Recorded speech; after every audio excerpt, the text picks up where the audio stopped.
There's no specific number of minutes to focus on deductions versus moving on to the questions. A lot of it will depend upon the nature of the game and how many deductions it would be easy or useful to make up front. And then it also comes down to your particular style. Some people like to work to make more inferences up front. And of course, inferences are good, but at a certain point, it does become diminishing marginal returns. So I don't really have a firm answer on this. It's really more about the particulars of the game. And of course, there are certain patterns and deductions we can get into, but that's my quick answer on that. I think that it's good to get some sense of a main diagram. And if there are any rules you can quickly combine to make an inference, wonderful, do it. Put that on your main diagram or put it to the side depending on the nature of the rule or the inference. But yeah, I wouldn't start haphazardly drawing multiple diagrams and say, okay, well, now I have a valid scenario. Yes, you have one valid scenario, but will this scenario be useful to you when answering the questions?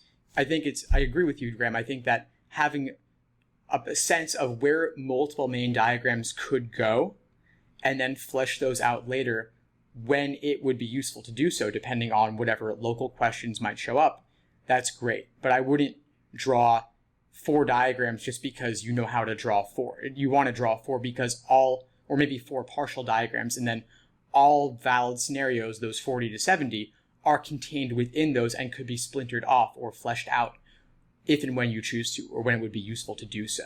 Some of this comes down to students' particular styles. I know that some prep companies, they'll have you drawing lots of restrictions about, let's say you have A is before B and B is before C, so you have a sequence chain.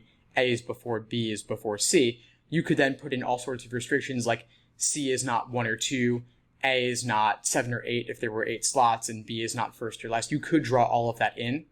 And these are minor things that maybe you want to include, maybe you don't. There are pros and cons. You might clutter up your diagram, but at a certain point, I think that these things do become intuitive, where if you know A is before 2 other variables, yeah, you kind of know A is not going to be at the end. For higher scores, that's going to be intuitive.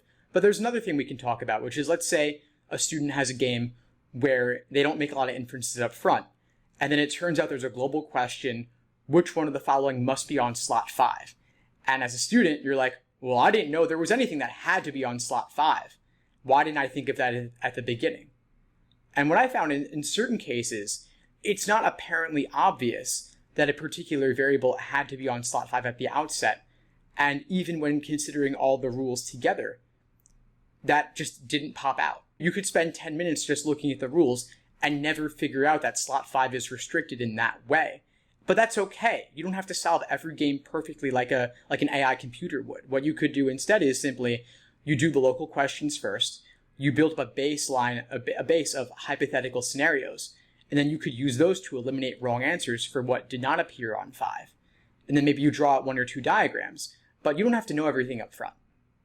I think maybe some of the older games lent themselves more to that approach, where you figure out lots up front and solve the game from the start. But I've noticed in more recent games, it's more about drawing hypotheticals and absorbing an understanding of the rules.